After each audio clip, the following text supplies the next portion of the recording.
Hello and welcome back as we continue these morning sessions here at Heart of Europe. My name is Sascha Fahrbach. Now, this next guest, that is very interesting because I think if we look at the range of people who are here in this festival, it makes sense. You know, if we go to the Baltic states, we go around Central Europe, Czechia, we go down into the southern east parts of Europe. But then if we look at our next guest here, there's a connection to a very different part of Europe, to Spain. Now that is an interesting thing, so I'm delighted here to welcome you. This is Alba Pérez Puente, who is the program coordinator at Conecta Fiction and Entertainment. Thank you so much for sitting here. Great to have you. Now, there's many things I want to start off here, but let's make it also about you. Alba, you're here, I think this is your second visit at least to Warsaw, to Poland. So how does that journey begin? Because what was the initial pull here to this part of the world for you? Yeah, so last year we started receiving news in Spain coming from Poland. So we started receiving plenty of news of Netflix, Viaplay, staying and settling here in Poland. Also plenty of content coming from Poland too. And we found it very interesting and we didn't know about the CEE that much. So our last edition that we had it in June, we had a focus in Poland and also in Mexico. So yeah, I came here for the first time last year to Heart of Europe, here to Warsaw, and I met Marek, I met some other people from Heart of Europe, and then I also met some incredibly talent from Poland and producers too, and yeah, it was great. And then it was great to have them also in Spain. It's lovely to have you back, and I think it'll probably be many more times you'll join us here. I really hope so. Yeah, absolutely. So let's look at this whole idea of the idea today about looking at the mature market that Spain is, getting lessons out of that. So let's go now into your home market a little bit and tell us a little bit what stands out. What are the characteristics of the media landscape for you in Spain? Yeah, so in this moment, well, we are a mature market actually. We have been years working on TV. And for example, on data from this last summer, our numbers are still like on the top if we compare it to Europe. So for example, just to talk about traditional, in this case, or linear TV, there are some Spanish conglomerates that are still right on the top that are Address Media Group, then also Mediaset Spain, and if we actually sum both of them, it will make the half of the quota in Spain. And then from that, it will come to Televisión Española, RTVE, that is the public broadcasters group. And then it will come Forta, that is the regional channels group, channel group with 26 channels. They are the fourth one. Then there are some others, but they are not as important. And then if we are talking about platforms, well, the global ones are still the main ones or the more watched ones. So on data from August, actually, the very first, on the top 5, the very first ones were Netflix, Prime Video, HBO Max, Disney Plus, and then sneaking into that top 5, it was Movistar Plus. Then it will come Address Player Premium in their premium version. And then if we take the free version of the platforms, then in this case, Address Player, it will be the top one again. Mitele, Rakuten, Pluto TV, and so on. So on and so forth. But also, you told me also, yes, we talked a little bit about this last night as well, about what sets Spain apart. I think there's a unique characteristic, I think very much with content, I think, across Europe. So tell me a little bit more about that. Yeah, well, there are some different strategies in Spain that they are following.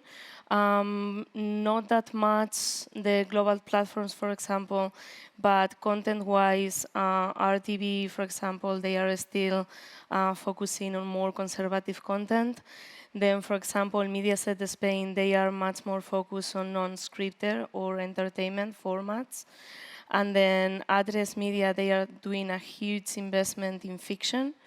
So, well, I will, sorry, maybe I can talk about that a bit later, but they are doing a huge investment in fiction, and that makes them the first Spanish platform on investing more in TV series, actually. And then something unique, well, I'm not sure if it's unique, but I think that is something relevant to mention now that you are asking, is that Amazon Prime Video, they has been since 2018, there has been co-financing TV series with TV national channels. So for example, the very first example, it was a Small Coincidences. And first, so they co-finance Prime Video with Address Media. They co-finance this series, and first it was screened in Prime Video, and then it went straight to Address Media. I'm not sure if it was Antena 3 or La Sexta, but it was there. And then they have also been doing that with some other titles with Mediaset, with the Countryside, for example, or with Dangerous Moms. And they actually, like now that I'm talking about this, sorry. Triggered just something coming else, just yeah? like that. It's coming now, yeah. Yeah. They actually have an exploitation agreement. Not sure if I'm just saying it well, but yeah, they have this exploitation agreement that they signed a couple of years ago with Mediaset Spain. And in this case, they are not co-financing, but they are using that window. So Mediaset, for example, is producing one series, and instead of going straight to Mediaset, to one of the channels, is going straight to Amazon Prime, and it will be there for 6 months or 1 year, more or less, depends on the content, and then afterwards it will go to linear. Now, you mentioned there, these major platforms, OTT. I mean, looking at that as well, how is that, in your mind, going to develop in Spain? Do you see more of Netflix being present there, other OTT sort of things in Spain, or do you see more of the public broadcast? You mentioned this cooperation. How is that going to change the next few years? Well, it has been increasing actually all the OTT services. So in this moment, global OTTs are still the first ones, but still Movistar Plus or Address Player, they are doing really well on their strategy on digital first, let's say. So they are investing a lot, and that is actually something that we are seeing in the audience. And also, I think there's a lot of investment, as you said, like the European Union as well, Yep. pushing in content, right? So tell us a bit more about that as well. Yeah, exactly. So in 2021, it was created the Spain Audiovisual Hub.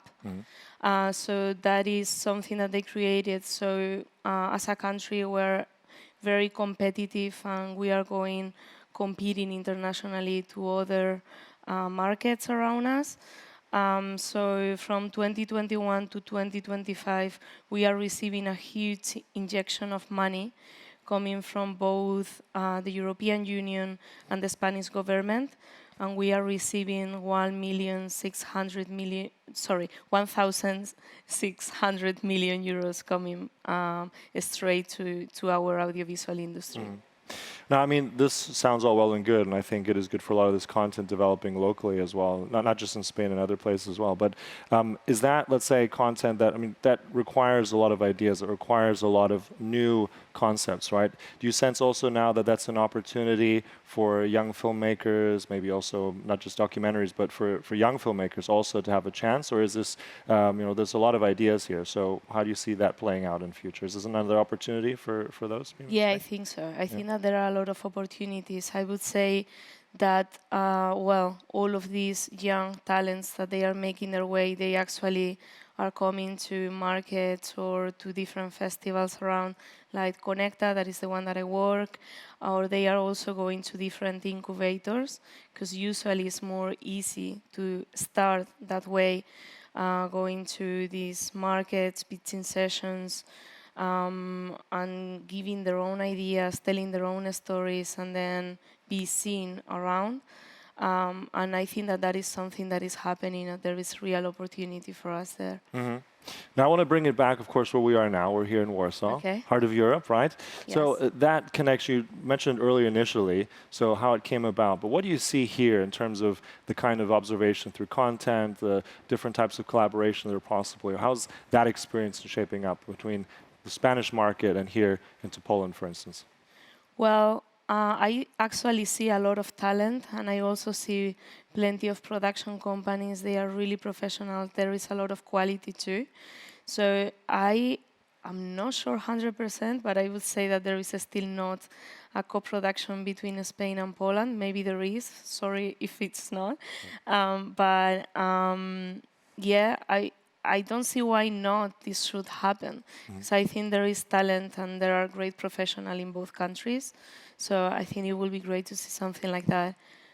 Well, you're one of those people, I think, building those bridges. So I Yeah. think it's already a sign that there's much more that can be done. Yes. We heard also earlier in terms of looking at trying to develop links. There was the Czech media also looking at other parts around Europe. So I think this is just another interesting bridge. And I think it's also interesting stories, right? I think that's probably as well. I mean, I want to put you on the spot just a little bit, because I mean, looking here, you've experienced the culture a little bit. What's your impressions of what you've seen here in Poland and bringing that back to Spain? Well, so the main stereotype, let's say, it was like everyone in Poland was very cold and, I don't know, not as passionate as us. But I'm actually seeing that that is not true. Okay. All right. So also new things discovering here, right? Yeah, exactly. Now let's bring it back also to what you do and in the future, because we mentioned Conecta already. Yes. And I think I want to hear more about this, and our audience here want to know more about this. And particularly, I think maybe we can show something about what Conecta sure. is, right, Alba? Yes, let's go for it. Okay. So We I can think play there's the a video. little video that we want to share now with our audience. If we can bring that up now.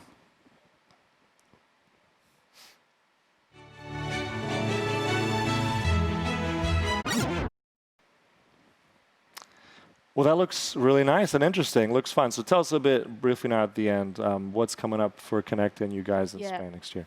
So we are still working on the program. It's still very, very soon. So in this moment, we are traveling, talking, just discovering what the trends are for 2024, mainly in June, because there are so many markets before us. So we don't want to do exactly the same. So yeah, we are still working on the program, but something that I can advance is that our focus countries next year will be Portugal and Brazil. So I think that it will be great to know a little bit more about our neighbors in Spain, and also from Brazilians, that we are also listening and reading so much about them. Yeah, and I think it's also one of those beautiful ideas. As you said, you're here already for the second time. You're going to be bringing those kind of ideas and concepts and collaborations also to Spain. That's going to go out further into Latin America. You said Brazil, everywhere. So another link, another bridge. So that should be really interesting, right? Exactly. So thank you so much, Alba, for sharing all of that. you. Really lovely stuff. Really appreciate it. Thank you. Thank you very much. And thank you all for listening and watching. And we're going to carry on in a little bit, well, I think around 10, 15 minutes with our next morning talk right here. So join us for that.